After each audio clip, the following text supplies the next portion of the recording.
کاتان باش بینەرانی خۆشەویستی تلویزیۆنی کۆمەڵە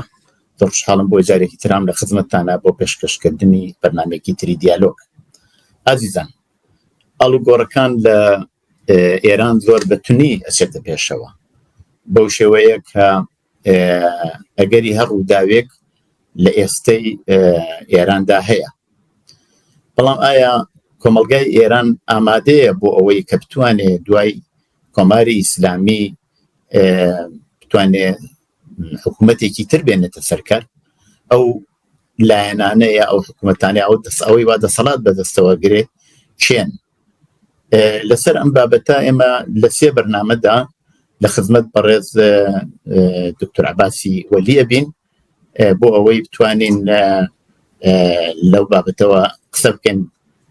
پرۆفسۆر عەباس بەخێربی بۆ ئەو بەرنامەیە. زۆر سپاس و دەکەم، سڵاومەیە دە خزمەتیەوە و هەرواتر بینەران و بیسەرانی ئەو تەلەڤیزیۆنەی. زۆر سپاس. زۆر سپاس. کاک عەباس، دوای گۆڕانکاریەکان لە ئێرانە سێ لایەن و لەناو سێ لایەنای لایەنهەی تریشەن کە وەکو یەکوانە ئەو لایەنانە ئەتوانن دەوریان ببێت لە داهاتووی ئێراندا و ئێمە لەسەر ئەم بابەتە لە سێ بەرنامە ئەگەر ئیمکانی ببێ لە سێ بەرنامە قسەی لەسەرەکەین و دێن لێکێ دێنەوە کە کامێک لەم لایەنانە زیاترین شانسیان هەیە بۆ دوای ڕووخانی کۆماری ئیسلامی بتوانن دەسەڵات بەدەستەوە بگرن. لە بەرنامەی ئەو جارەمانە باسی لایەنی ڕاستی کۆمەلگاکەینەوەی وا بە جەناحی ڕاست ئەناسرێت و ئەوانە بریتین لە سەڵتەنەت تەلەبەکان، بەشێک لە مەشروط خەخاهان، هەروەها چەند لایەنی تر کە یانەوێ بنەوەیەک دەسەڵاتێکی تر بێت کە تەبعەن وەکو دەورانی پێشتری حکوومەتی پەهلەوی چێتە پێشەوە. ئەوانە ئەو باسی ئەو ڕۆمانە. جا پێم خۆش بوو لە بیدایەتەوە ئێوە زەحمەت بکێشن پێمان بڵێن کە لایەنی مەشروطەخا یا ئەوەی وا سەڵتەنەت تەلەب لە چه ئاستێکان؟ ئایا مەسەلەن ئێمە باسیەوەکەین کە ئەمان لەباری مادیەوە، لەباری معنەویەوە لەناو کۆمەلگاسی نفوذ و جایگایەکیان هەیە وەیە لە زۆر بابەتی وا لەباری نێونەتەوەیەوە و ئەخیرەنیش کۆنفرانسی گیرا لە منی حمایشێک لەوێ بڕێوە چوو لەوێ چەند خەڵک باس کرا. لەسەرەوە قسە بکەین. پێم خۆشە ئێوە خۆتان پێم بڵێن کە بەڕاستی ئەوانەی وا بە ناوی لایەنی ڕاستە ناسرێن لە چه ئاستێکان لە کۆمەلگای ئێستا ئێرانە و چەند شانسیەوەیان هەیە کە بێنە پێشەوە زاوردەوردا چێنێت سەر پرسیارەکە؟ زۆر سپاس. لە باڵی دەستی ئۆپۆزیسیۆنی جمهوری ئیسلامیدا سەڵتەنەت خوازەکان، سەڵتەنەت تەلەبەکان هێزی سەرچین ئێستا و ئەوە ئەلبەتە ئەو هێزە بە هیچ جوورێک ئینسجامی ئیدئۆلۆژیکێ، نە ئینسجامی سیاسی و سازمانی و نە حتا ئینسجامی کۆمەڵایەتی. جا بۆیە بەحسەکەی لەسەرەوەی دابنین کە ئەو سەڵتەنەت تەلەبیە چییە، چۆن هاتوتە ئارا و ئامانجەکانی چییە و بە ئیمکاناتی سەرکەوتنی دە شەرایەتی ئێستای ئێرانێدا چییە. بە باوەڕی من سەڵتەنەت تەلەبی یعنی سەڵتەنەت تەلەبی ئەگەر بمانێت بە دروستی چاوی لێ بکەین دەبێ ئەوەی بە سوورەتی یەک نەهاد ببینین، نەهادی سەڵتەنەت لە دەرەجەیەکدا لەلایەکەوە، یعنی لە نەهادی سەڵتەنەت لە تاریخی ئێرانێدا و دووەمیش بە سوورەتی ئیدئۆلۆژیکی کە دەیەوێ ئەو نەهادی سەڵتەنەت تەطهیر و تەقدیس بکە و بە شێوەی ئالتەرناتیڤێکی سیاسی دە مەیدانی سیاسەتی ئەو ڕۆی ئێرانێدا دایمەزرێنێتەوە. او ایدئولوژیا فرقی هەیە دەگەڵ نەهادی سەلتەنەتی. نەهادی سەلتەنەتی لە ئێرانە تاریخێکی کۆنی هەیە و ئەو جوورەی کە ئەلان کەمە دەیبینین بە هیچ وەج ئەو شێوە نەبووە، بەو شێوە نەبووە. ئەلعانەکە یعنی ئەو تەسەورەی کە بەمە دەدەن کە ئێران هەمیشە حکوومەتێکی متمەرکزی بە حاکمیەتێکی متمەرکزی نەتەوەیی هەبوو لە مەرکەزە ئیدارە کراوە. ئەلعان لێکۆڵنەوە و تحقیقاتی مێژوویی و تاریخی نیشان دەدا کە ئەوە دەواقعدا حەقایەتێک زیاتر نییە. ئێران دەواقعدا هیچ وەختێکی حاکمیەتێکی متمەرکزی نەبوو، حاکمیەتی هەبوو وەلێ و حاکمیەتە هەمیشە غەیرە متمەرکز و بە شێوەیەکی کۆنفێدراڵ ئیدارە کراوە. و ئەوە مەسلەیەکە کە هەمیشە دە تاریخی ئێرانە دەگە بە دقت بخوێنێەوە. ئەو کۆنفێدرالیزمە دە دەوری ئێوەی کە پێیان دەگوت ئیمپراتوری ئێرانی، ئەو کۆنفێدرالیزمە ئەساسی ئەو ئیمپراتوریە بەو شکلەی بوو. ئەگەر تەمەشای مەتنەکانی قەدیمی بکەین سەلتەنەتێ دەوێدا رابطەی بینی سەلتەنەت و مەزهەبی کاملەن رابطەیەکی ئۆرگانیکە. ئەگەر تەمەشای مەسەلەن تێکستەکانی سەلتەنەتی یانەوەی سەلتەنەتی تۆجیه دەکات لە ئێرانێ، نامەی تونسەر یا کارنامەی ئەردەشێری بابەکان ئەوانەگە تەمەشا بکەین دەوێدا زۆر بەڕاستی دەڵێت دین و دەوڵەت تۆ ئەمانند. یعنی دقیقاً بەوەی ئشارە دەکا کە مەزهەب ئیدۆلۆژی تەسبیت و مەشروعیەتدان بە سەلتەنەتێ. ئەلانەکە ئەوە هەمیشە دە چوارچەوەی مەتنەکانی قەدیمیدا هەبوو و هیچ وەختێکی سەلتەنەت لە دەم و دەستگای مۆغ و موغان و ئەوانە جۆ نەبووتەوە، هەمیشە تعبیر کرا. ئەگە تەمەشاشی بکەین دیدی سەلتەنەت دە ئێرانی باستاندا دیدێکی کۆزمۆلۆژیکە، یعنی بۆ معنایی کە تەمەشای کهکشان و کۆزمۆس وانە دەکا، دەوێدا منزومەیەکی دەبینێ مرکزی ئەو منزومەی شا و سەلتەنەتە ئەوانی دیکە لە دەوری وەیەن. هەتا لەسەر هەر ئەوەش ئەو نەزمی منزومی دێنێ دە سیاسەتێدا پیادە دەکا، دەڵێکە دە سیاسەتێدا نەزمێکەیە، ئەو نەزمە بە ئەساسی عەدالەتێکی ئاسمانی دامەزراندراوە و ئەو نەزمە نابێت تێک بچێ. هەر بە ئەساسی ئەوەشە کە مەسەلەن دەبینیم دە ئێرانی باستاندا ئەمە سیستمی کاستیمان هەیە کە دەڵێ ئەو نەزمەی کە دەرەجاتی کاستی دەوێدا هەن لەسەرێ سپاهیان و موغان و لە دوایە بە ئیستیلاح تۆجار و کەشاوەرزان و فڵانەوە دەبێت ئەو نەزمە هەمیشە دەبێت بمێنێەوە ئەو یعنی جوورێک تەحولی کۆمەڵایەتی لە نەزمێک بۆ نەزمێکی دیکە، لە قشرێک بۆ قشرێکی دیکە، بە ئیستیلاح لە کاستێک بۆ کاستێکی دیکە نابێ ببێ. ئەگەرەوە بچێ سیستمی عەدالەتی ئاسمانی کە حاکم بەوەیە لە بین دەچێ. ئەوە هیچ ڕەبتی بەو سەلتەنەت تەلەبەی ئەوڕۆ نییە. تەوەجۆ دەکەی ئەوڕۆ تعبیرێکی مۆدێرن لە سەلتەنەت و سەلتەنەت تەلەبی دەکەن، ئەویش لە چوارچێوەی ناسیۆنالیزمدایە. ناسیۆنالیزمی مۆدێرن ئەوەیە کە دە چوارچێوەی تێۆری حاکمیەتدا شخصی سەلتەنەت، شخصی شا یا ئەنستیتوشنی سەلتەنەت لە میلەتێ دەبەستنەوە، لە میلەتێ دەبەستنەوە کە ئەوانە هەرچیان ئێرادەیەکیان هەیە کە ئێرادەکە ئەوەیە کە حاکمیەتی ئەو میلەتەی کە دە عەینی حاڵ حاکمیەت کە لە ئامرازی سەلتەنەت ناشی دەبێ، ئەو حاکمیەتی لەسەر ئەو خاکەی ئەو تەمامەتی ئەرزیەی دابمەزرێنن. ئەوە تعبیرێکی ناسیۆنالیستی لە سەلتەنەتە کە دەگەڵ تعبیری باستانی قەدیمی سەلتەنەت لە ئێرانێ یەک دنیا زەمین و ئەرز و ئاسمان فەرقیان هەیە. ئەوەی کە تازەدەوە ئیدئۆلۆژیەکی دقیقەن ئیدئۆلۆژیەکی ناسیۆنالیستیە. ئەو ئیدئۆلۆژیە منتەها چەند عنسوری هەیە. عنسورێکی کە دیارە ناسیۆنالیزمە مەسلەی نەتەوەخوازیە کە ئەوان دەگەڵ ئیرادەی شا و ئیرادەی میلەتی یەک دەگرن، ئەو ئیرادەیە دیارە لە تەرەفی یعنی میلەتەوە إجراء دبي وبإجراء دردي يعني فرق بين إرادة شاه وملتنا حتى أو بخلافي أو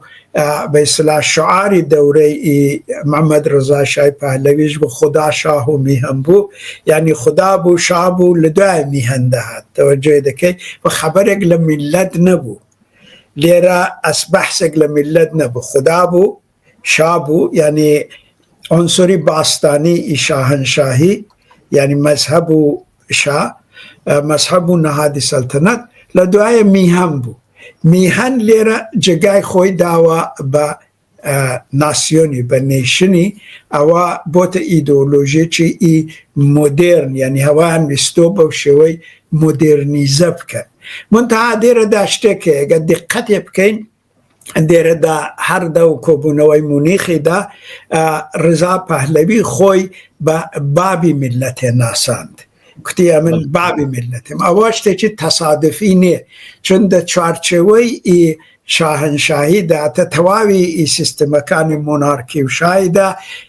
عنصر چی ای زور قوی پاترنالیزم هیا باب سالاری هیا او باب سالاریا دا اساسا دا بنمای اوتوریته باو معنی که ملت وکو من دالکانی ای نابالغی او شایع دا بندرن و او شایع وکو باب لسروانه اوتوریته هیا و قصی او شایع و احکامی وی چون وکو بابا دو مورده دا یعنی بنفع ملته البته او باب سالاریا لیرده عنصر چی زور زور قوی ای دجبه جنو عنصر چی قوی ای پاتریارکی تیده یعنی باب سالاری هیچ وقت چی لپاتریارکی جونی و همیشه ده قلوی تکلا جابوی دو عنصری دا که هیا باسی دا که این اون دمی باسی بکم لیره که ناسیونالیزم که هیا عنصری باب سالاری عنصری سوم وی که دا حاکمیت دا که اوانی باسی دا کن ملتی یک دنگ یک صدا یک عنصر یک اتنیسیته یک فرهنگ یک زمان دا بینن لبروی تفاوت کن یک دقیقه لیره تفاوت کن لیره پاک دکنوا جا بغیر ای مثل عنصر ای ناسیونالیزم و نتوایتی ای افراطی لیره هر واتر لیره عنصر ای باب سالاری که دگل پاتریارکی تکلو لیجونه و هر واتر لیره عنصر که دیت پیشه اویش عنصر ای رگز پرستیه او رگز پرستیه فقط اولویت ملت چه یک پارچه یک دست نشان ده که لبروی که او اولویتی وی ده سیاست ده بصورتی ای سلطه ده مزره تواوی ای تفاوتکانی که ملتکان و نتوکانی دیکه و زمانکانی دیکه و فرهنگکانی دیکه ده به پاک بنوا یا پاک بنوا اوان جا بویا او سه عنصره ناسیونالیزمو باب سالاری که تیکل دگل پاتریارکی لیره ده او باب سالاریو هر وقت رگز پرستی سه عنصری او ایدئولوژی مدرنی ای ناسیونالیزمی ای سلطنت خوازانه لإیران ده او مسئله که خوی بشوی چی ای خطر لیره ده بومه واقعا و هر واتر بوتواوی عناصر دموکراتیک لچارچوی سیاستی ایران ده او به صورتی چه خطر خوی دنیونه و دبی جدی بجیره بله ایوه باسی ایوه تانکر که بالاخره بینی نتوا و پادشاه میکانیزمی لیک نفسراو هیا اما اگر آور بدینەوە بۆ زمانی ڕەضاشاه و حتا پادشاهانی پێشوویش نادرشاه و ئەوانی قاجار وانیش ئەوانە لە پرۆسەیەکی تا ئەندازێ بڵێن مەعقولە ببوون بە شا جایسە نادرشاه شەڕی کردبوو بڕێک فەتحیاتی بەدەستێنا بوو ڕەضاشاه بۆ خۆی یەکێک لە ئەفسەرانی ئەرتەشی ئەرتەش بوو کە دوایی بە کوڕەکەی بڕا ئەو وەزیەتە هەمووانە گەچاوی لێ بکەین بەڵام ئێستا ئەم ئالترناتیوی ئێستەی داهاتوی ئێران کە وەکو سەڵتەنەت خۆی ئەنوێنێت هیچ یەک لەو ئیمکاناتی ئیجتماعی بۆ هەڵ نەکەوتووە چۆن ئەتوانێ لە دەرەوەی وڵات لە ئەو مدەتی تقریبان 6 ساڵە بێسلاف ئەوش ئەگەر هەڵسوڕاوێکی زۆر ڕێکوپێکیشی بوو بێت چۆن نتوانێت ئەو دەسەڵاتە بەدەستەوە بگرێت لە کاتێکا لە توولی ئەو 6 ساڵە ئێمە هیچ فەرمانێک لەلایەن سەڵتەنەت تەلەبانەوە نابینین کە لە کۆمەلگا بە بڕیاری ئەوان مانگرتنێکی گشتی ڕوویدا بێ ئاعترازاتێک هاتبێتە سەر خیابان شتێک کرابێ هیچ شتێک لەو بابەتەوە نبین چۆن نتوانن ئەوانە ببن بۆ ئالتەرناتیڤە ئەلبەتە لە مەوردی ئەوەیشەوە کە کوڕ معلومە نەبێت ئەخیرەن لەو مەسلەی لەو هەمایشە وەلی ئەهدی پێشووی ئێران کچەکەی وەکو جێنشینی خۆی دانێەوە تۆزێک نامۆیە بەڵام پێم خۆشە بزانم ئەو بنەما کۆمەڵایەتیانە چین و ئەوان بۆ خۆیان ئەوەندە خۆیان ئەرخیان کردۆپیان وایە ئەتوانن ببن بە ئەو هێزەی کە دەسەڵات بەدەستەوە بگرن لە کاتێکا هیچ شتێکیان لێ نبینی لە عەرزی ئەو بدەتدا. پێش قانونی ئەساسی مەشروطەی 1906 هیچ حکوومەتێک لە ئێرانە بە نێوی میلەتێ نەهاتوتە سەرکار. ئەساسەن چەمکی میلەتی ئیران چەمکی ئێران لە ساڵەکانی ئاخری سەدەی 19 و یعنی دەوری ڕێژی توتن تەمباکوی لە ساڵی 1930 ئەوانە بەولاتر هاتۆ دەشتەوە دە گفتمانی سیاسی و پێشویش نادرشا و شعباس و هەر کەسێک بێ ئەوانە هیچ وەختێکی بە نێوی نەتەوەی ئێران میلەت ئێرانێ حاکمیەتیان بەدەست نەگرت و حکوومەتیان نەکردو شتێکی وا ئەوە تاریخسازانی سەلتەنەتی حکوومەتی و دەستی ڕاستی یا ناسیۆنالیستی ئێرانی سازیان کردو کە ئەساسەن بنەماینێ حتا قانونی ئەساسی 1906 چەمکێکی ئیشارومەندی دموکراتیکی تێدانێ ئەلان کە ئەو قانون ئەساسیان وەکو سەنەدی دەورەی گوزار یعنی سەلتەنەت تەلەبان وەکو سەنەدی دەورەی گوزار تەمەشای دەکەن ئەو قانونی ئەساسیە ئەساسەن چەمکێکی ئیشارومەندی دموکراتیکی تێدانێ و نابێ باوەڕ بەوەی بکەینەوە. دووەمیش کە ئەو مەسەلە هاتوتە پێشێ یعنی هەموو ناسیۆنالیستەکانی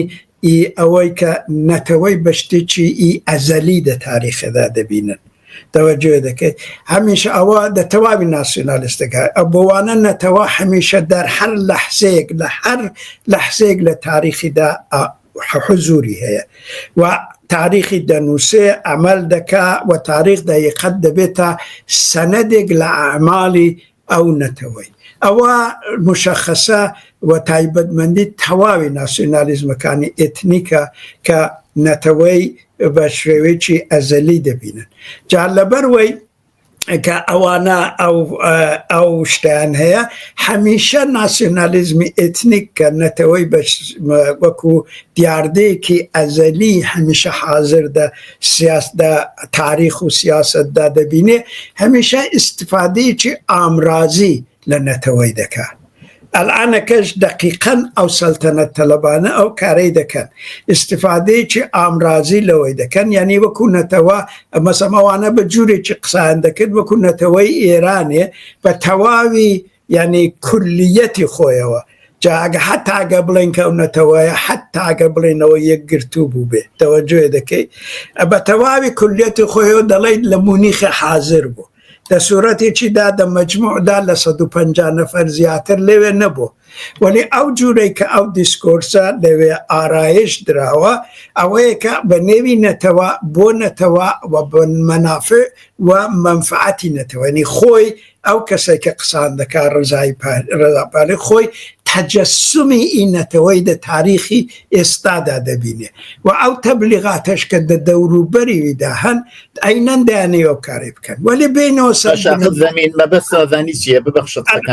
ئەلانەکە تێمە سەرا و مەسەلەی کۆمەڵایەتەکەی کە نامەبەستمەوەی ئای ناسیۆنالیزمی ئێرانی ئەوەندە قەویە کە زمینەی ئەو ئاڵوگۆڕە ئەو گۆڕانکاریەی بۆ سەڵتەنەت تەلەبەکان پێکێ نابێت نه به باوری من استانه او قوینه الان ناسیونالیزم د ایدئولوژی که برفروان و اولیه زور ایدئولوژی که دیگه دتوانن او چنجی برسر دا بگرن و بخوان استفاده مثلا دیتان که پاجوی که سیستمی نظامی و امنیتی ایرانی تکشکا حتی خامنه‌ای شاید کتی سرودی ای ایرانم بویان کردن نوحه بویان خنده و توجه دکی یعنی مبست موی که ناسیونالیزم هم چپ هم راست هم میانه دتوانن استفاده لبکن وکو میدانی چی ای گفتمانی چمککانی حل بگرن یعنی بی سورن نوا ده چارچوی ای گفتمانی خویم بنین استفاده لبکن چپی جو کاری کردو راستی جو کاری کردو اوشتی که دکره اوی که من دلم اوی که ده شتی ده او بابچی نسر مسئله ای بنامای کوملایتی که وقتی که باسی ای سلطنت طبیبه که ایدئولوژی که باسی عنصری که باسم کرد لیرانه او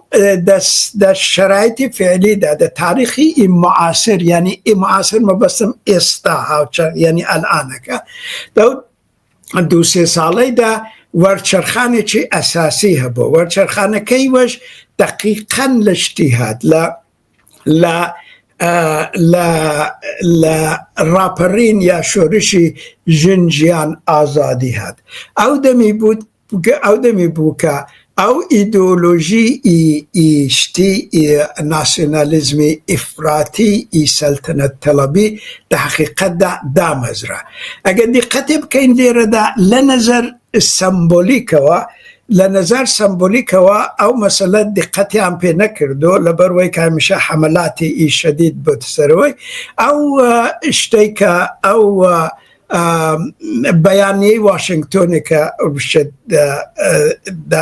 یعنی امضا کرد با جاری اول عنصر که دوی دابو که او عنصر وجودی وی جا هر تعبیر چی ایدئولوژیک یا سیاسی لیدکن کارم بوی نه ولی وجودی عنصر دوی دا او یک پارچگی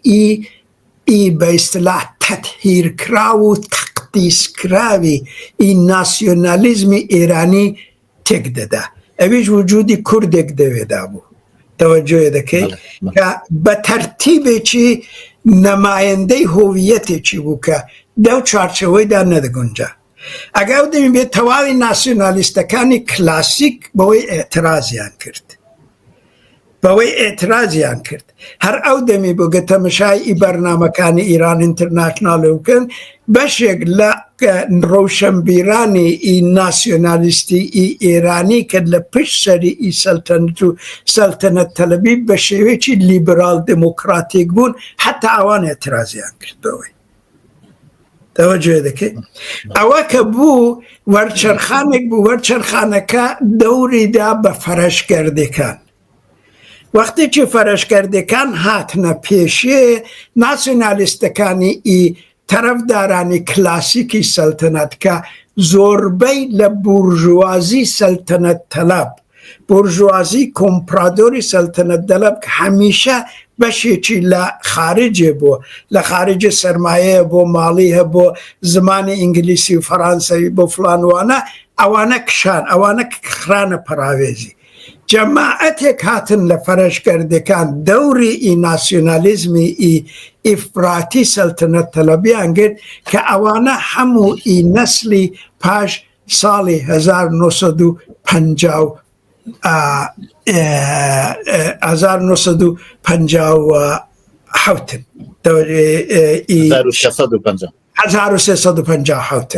یعنی اوانا بشی زوریان یاد زمان انقلاب دا زور من دال بون یا پاش انقلاب متولد بون ولی اوانا در جیر سیطره ایدئولوژی جمهوری اسلامی دا گوره بون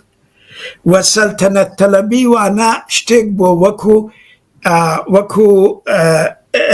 جورک هم قبولی و ایدئولوژی که لوی در جین در بسر بکون و هم رد و ایدئولوژی لبروی که او موجودیتی به اصطلاح فرهنگی و طبقاتی وانه اجازه وی نداوه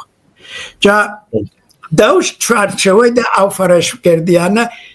کە هاتن هەر بەشێک لەوانە سەریان یا سپادا خزمەتیان کرد بوو یا سەریان بە سپایەوە بوو. جا ئەوە لێرە باسی ئەو هۆڤیەتی کوردی کە ئەو یەک پارچەجی خودشتا کرد تەجەلیوی دە مەیدانی سیاسەتێدا واقعاً بوو بە ئەو تێکچوونی بۆ جاری ئەوەڵ دە تاریخە ئێرانەدا رابطەی بینی بە ئیستلاح کۆمەلگاکانی پەراوێزە پیرامونی و مرکزی تێکچوو مرکز پەراوێز بوو بە مرکزی جموجۆڵی ڕەوشەنبیری و فکری و ئینقلابی و ئەوانە تەوەجۆ دەکەی وان مرکز بوو بە تابعیوە نێو پەیوەندیە وەختێکی شۆڕشی ژینا دەستی پێکرد کوردستان بوو پاشانش بەلوچستان بوو هەتا ئەو جێگای بە حرەکەتی ئینقلابی و ڕاپەرین بوو مرکز و شارەکانی مرکزی و فارسی زمان تابع بوون ئەوە شتێک بوو کە ئەو فەرەشکردیانەی دقیقەن زۆر ترساند جا لەبەروەی بوو وەختێکی کە هاتم بەراوەردێکیان کرد لە شتی خۆیان لە هێزی خۆیان دەگەڵ ڕزا پەهلەوی وانە دانیشتن دیتیان کە هێزی وانە دە مقابلی ئەو حرەکەتی دموکراتیک کە لە ئێرانێ ئەو دەمی دەجێرەیاندایە هێزی وانە ناتوانێت پێشیوەی بگرێ ئەگەر دەگەڵی بێ دەبێت تابعی بێ لەبەروەی ئەوانە نەفەقەت شتیان ئەو منشوری بە ئیستلاحی واشنگتۆنیان تێکدا بەڵکە دە خودی سەحنەی سیاسەتێشدا ئەوانە هاتن دەستیان کرد بە حەملە بە مەسەلەی ئێتنیک و لێرەدا بوو کە چەمکی ئەساسی تەجزیە تەلەبی وەکو بەیسا ئامرازێکی گەورەی گفتمانی واردی گفتمانی وانە بوو کە وەختێکی واردی گفتمانی وانە بوو سەبەب بوو بە ببێتە بە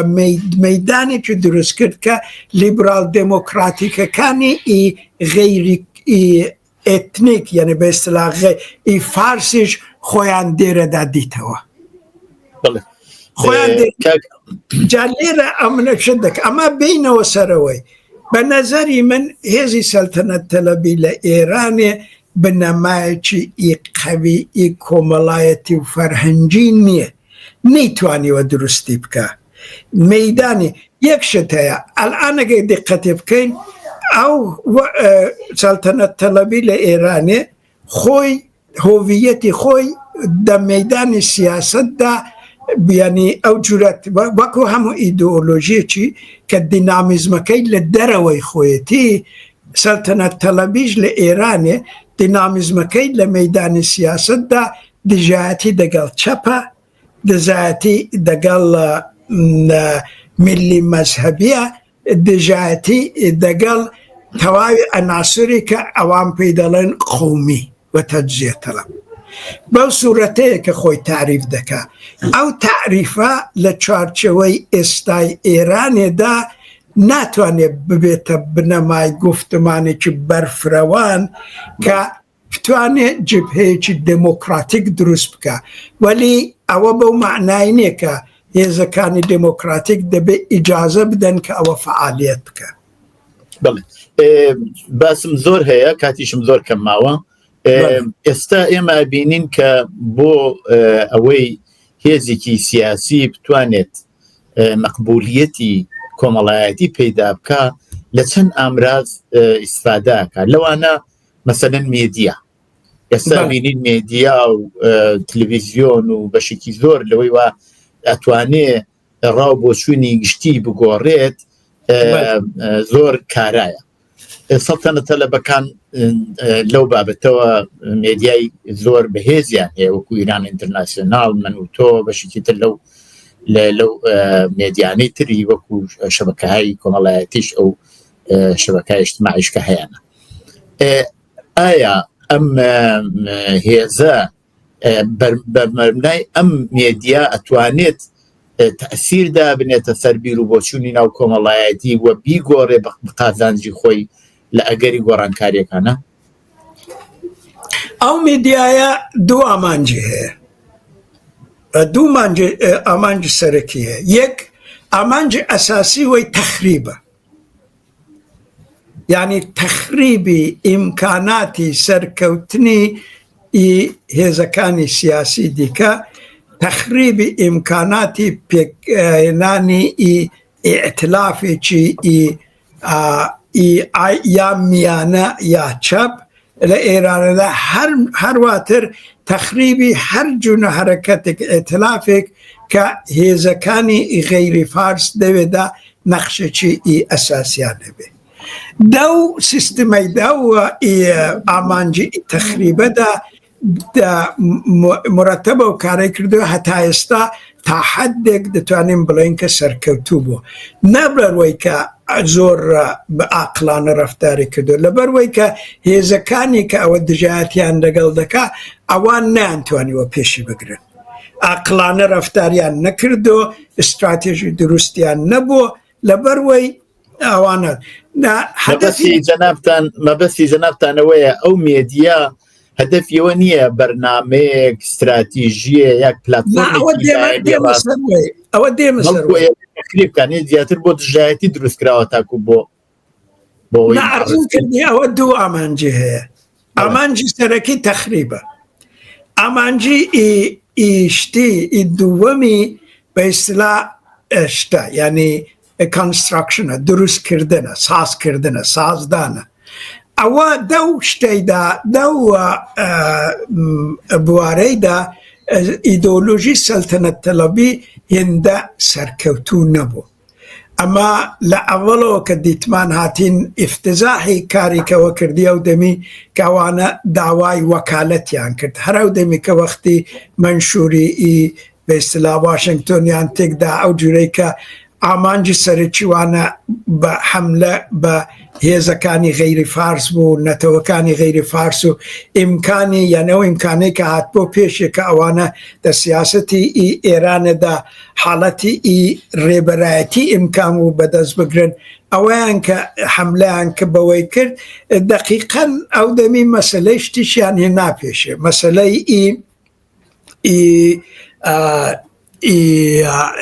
وکالت وقتی که او که کتی وکالت دیم برزای پهلوی و که رضا شاهی دوم و نظام او جرا حقیقتانه او استراتیجی شکسته چی مفتزهانه خورد لإيران پیشد نکرا للا چیز لاکود درکود او دمی دقیقا درکود که رژیم بو خوی هاوکاری دکا دگل سلطنت طلبی لبروی که پریب دا بوی که ایدئولوژیکان و هیزکان دیکی که دتوانن لیره اهمیت پیدا بکن و خلکی جلب کن او لبه یعنی ده تخریبی او امکانی که هات بو پیشه که هیزه چی دموکراتیکی چند هویتی لجیر چتری ای جنجیان آزادی دروز ببو برای او در روی که دگل سه اپارتایدی ای نتوی و زمانی اپارتایدی مذهبی فرهنگی و اپارتایدی ای هر واتر جنسیتی بربران بکانی دکرد اول لبین بچه دقیقا لبین هر دو چارچه وجده مثلا جنجیان آزادی هاتن کردیان مثلا میهن آبادی او مرد میهن آبادی او جورشتان اوانا همو گفته استراتژی گفتمانی بو که او دمی بکاریان نه ولی ده ساز کردن ساز دانه ده موفق نبو الانش که مثلا بجگای او مثل اشتی او يعني وكالتي هنا الانترناشنالي اوي كنظام بيدلن باركود نظام چي بيدلن اويان دانا كبي وصل بن اوج بوشوي كارناكا يكشته ده گورترين مشكلي ایدئولوژی سلطنت طلبی و کن ناسیونالیزمی اوه که ریبری چی کاریزماتیک یعنی توجه دکی رضا پهلوی گورترین عنصری منفیه در جذب خلچی ده نه تایستا شعوری ناسیونالیستی لخوی نشان داوه نه شعور چی ای گوره سیاسی لخوی نشان داوه نه حتی اشتانه که بویدنوسن دتوانه بدرستی بخوێنێ و ئیجرا بکاتەوە و حضورشی حضورێکی جەذاب و کەریزماتیک و داگیرکەر ئی فکر و جەزەبە و ئەوانە نییە ئەوە بە هەر تەرتیبێکیش ئەوانە دانەوێکە و ئۆنسرەی بە خەڵکی بفرۆشن بەوانە واقعەن ناکرێ ئەوانە دەبێ شاید ئەگەر ئەلەو بۆنگاهانەی تەبلیغاتی گەورەی ئەمریکای ئینگلیسیوانە بێنن ئەوەی لەسەر ڕیپاکێج بکەن دە پاکێجی دیکەدا داینێن پاکێجی دیکە وەلی دیسان یەکشت هەیە هەر مەسەڵەن ئەو کارانەیان دەگەڵ نیکسۆنی کردەوە دەگەڵ میسیس تاچەری کردەوە فڵان ئەوانەیان پاکێج کردەوە میلەتیان فرۆشتەوە ترامپیش هەروەتر وەلی ئەوە ئەگەر ترامپ جەذابیەتێکی پاپولیستی هەیە بۆ خەڵکی خۆی بۆ دەوروبەری خۆی ئەو برادەرە بەداخەوە نیت ئەو هەر کەسێک چۆ دەگەڵەوەی قسەی کردەوە ئەوەڵەن شتێکە دەڵێکە ئەو بەشەرە سیاسی نییە تەوەجۆ دەکەیت کاتم زۆر نییە ئێمە لایەنی کۆمەڵایەتیمان باس کرد لایەنی مێدیاییمان باس کرد لایەنێکی تر کاتوانێت تاسیری ببێت بەڕاستی ئەویش لایەنی نێودەوڵەتیە ئایا ئەم جەناحی یا ئەم لایەنی ڕاستە کە ئەگەر ببێ بە ئالتەرناتیڤێت چنێ پشتیوانی نێودەوڵەتی هەیە وەیە لەلایەن زلهێزەکانەوە ئەو جەذابیەتە یا مەقبولیەتەی بۆ خۆی پێدا کردووە کە بتوانێت ببێ بە ئالتەرناتیڤێکی داهاتووی ئێران لەو بابەتەوە ئەلبەتەوتم کاتم زۆر نییە لەو بابەتەوە ئەم بە شێش پێ خۆشە باس بکەیت بە باوەڕی من لە بوارەیدا ئەسڵەن موافق نەبوو هیچ وڵاتێکی ئوروپایی سەلتەنەتی وەکو ئالتەرناتیڤێکی ئی گرنگ کە بتوانێت سەرمایە گوزاری ئی فەوری یا سەرمایە گوزاری ئی درێژخانی لەسەر بکان نەیدیوە مطمئنەن ئەوانە زۆر باشتر لەسەر ئەو شتانەی لە موردی ئەوەی کە چ دەگوزارێت دە دەرونی ئەو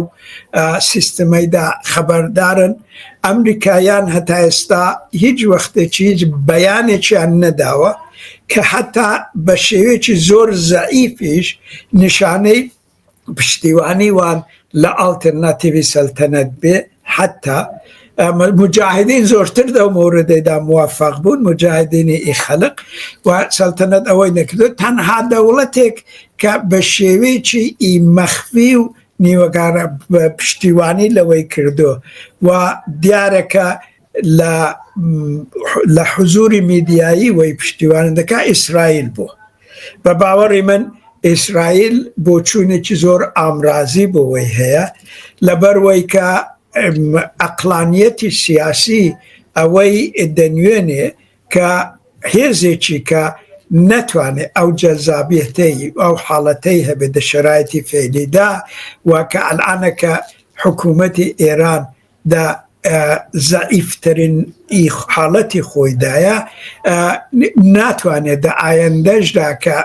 معلوم نییە چ دێتە پێشێ ببێتە ئالتەرناتیڤ گەورە خودی سەلتەنەت تەلەبان معمولاً ئیشارە دەکەن بەوەی کە خەڵک لە بەعزێ جێگایەکی کوتویانە کە ڕەزا شار ڕۆحت شاد و فلان و ئەوانە بەغەیری وەی کە معلوم بوو کە خودی ئی ڕژیم پەرە دەدا بە دروشمەی بەغەیری وەش ئەو دروشمە دە چارچەوی ئی جوورێک تەسەووری ئی تەطبیقی و مقایسەی دێتە پێشێ قیاسی زەمانیشا دەگەڵ ئێستای ئێرانە کە هەر کەسێک کە عەقلی سەلیمی هەبێ دەزانێت کە لە زۆر بابەتانەوە لە زەمانیشا وەزعەکە حەدیەقەن تا ئەو جێگای کە ڕەبتی بە ژیانی ڕۆژانەی خەڵکی هەبوو ئەگەر مەسایلی ئازادی دموکراتیکوانە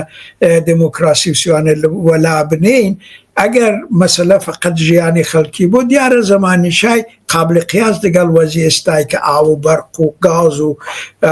بێهداشت و ئەوانە نییە خۆ قابل قیاس نێ بۆیە بە تایبەتی خەڵک دە حاڵەتێکی بۆ چوون تەسەوورێکی قیاسیدا باسیەوەی دەکەن وەلی ئەمن ڕزاشا یعنی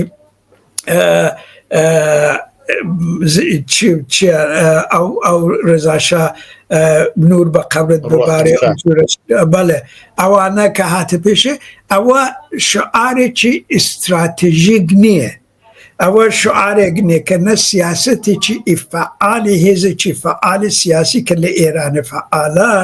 تەوەجۆی دەکەی ئەوەی لە پشتسەری نییە هەتا ئێستا سەڵتەنەت تەلەبی نیشانی داوە کە نەیتوانیوە دە سازماندانی خەڵکیدا و هێنانی ئەوانە بۆ خایەبانێ ینی لە پشتی دروشمێکی مشەخەسی ئی سەڵتەنەت تەلەبیدا نەیتوانیوە شکستی خوارد بەڵێ کەوا بوو زۆر بە کورتی هێزە سیاسیەکان ئەبێ هێزە سیاسەکانی تر لە فعال لە چونکی بەشێکی زۆر لە هێزە سیاسیەکان بەتایبەت لە کوردستان ئەیانەوێت لە ئاستی سەراسەریە لایەن بۆ خۆیان ببینەوە و لەگەڵی هەوکاری بکەن بەپێی ئەو قسانەوە ئایستا کردمان لایەنی سەڵتەنەت تەلەب و ئەوەی وە بەوە خەریکە هەوڵەدا ناتوانێ ئەو لایەنە بێ کە ئینسان لەسەری سەرمایەگوزاری بکە بەوە ببرن بەوە بە هاوپەیمانێک لە ئاسی سەراسەری ئاوادیان بە باوەڕی من وایە بە باوەڕی من بۆ کەسانێکی کە ینی دانەوێ هێزێکی بەرفرەوانی دموکراتیک لە ئێرانێ پەرە بگرێ و ببێتە ئامرازی ئەساسی گۆڕانکاری سیاسی یعنی گۆڕانکارێکە بە دەوڵەتی ئیدەرەوە نەیهێنن بەسەریدا نەسەپێنن یا مەسەلەن کودتایی پاسداران نەبێ دەگەڵ سەڵتەنەت تەلەب و شتیوە ئەگەر شتێکی وایان ناوێت دەقیقەن ئەمن فکر دەکەمەوەی کە گرینگە بە مشکلاتی ئەساسی کە باسمان کردە موردی سەڵتەنەت تەلەبیدا دقەتێ بکەن ئەو ئیدئۆلۆژیە دە ناوەڕۆکی خۆیدا ئیدئۆلۆژیکی تەحەکوم تەلەب بابسالارانە و هەرواتر ناسیۆنالیستی ئیفراتیە و ئەگەر هێزێکی سیاسی بەو ئیدئۆلۆژی واردی مەیدانی سیاسی ئێرانە بێ ئەوە نییە کە فقط بێ تەواوی هەموو مشکلاتەکەی لە دەوری یەک شخصیەتی قەوی کە بە وجود بێ مەسەلەن وەکو ڕزا شای کە ئیمکانی زۆر کەمان نزیکی سفرال ئانەکە لە ئێرانە و فقط ئەوە نییە کە شتێکی بەڵکە ئەگەر هێزێکی ئاوا سەر بکەوێ فەرهەنگێکی دیکتاتۆری زۆر ڕیشەدار لە ئێرانەدا دادەکوتێتەوە دادەمەزرێنێتەوە کە ئیمکانی نەجات بوون لەوەی زۆر زەحمەتترە لە نەجاتی هاتن لە جمهوری ئیسلامی بەڵێ بەڕێز پرۆفێسۆر عەباسی وەلی نووسەر و مامۆستای زانکۆ زۆر سپاس بۆ بەشداریتان لەو بەرنامە فەرموو ئەمن لێرەدا دەو بەحسەیدا ئاماژەم بە بەعزە شتێکی کرد وەکو منشوری ئی واشنگتۆن و نازانم فلان و فلان هێوادارم ئەوانە بەشێک لە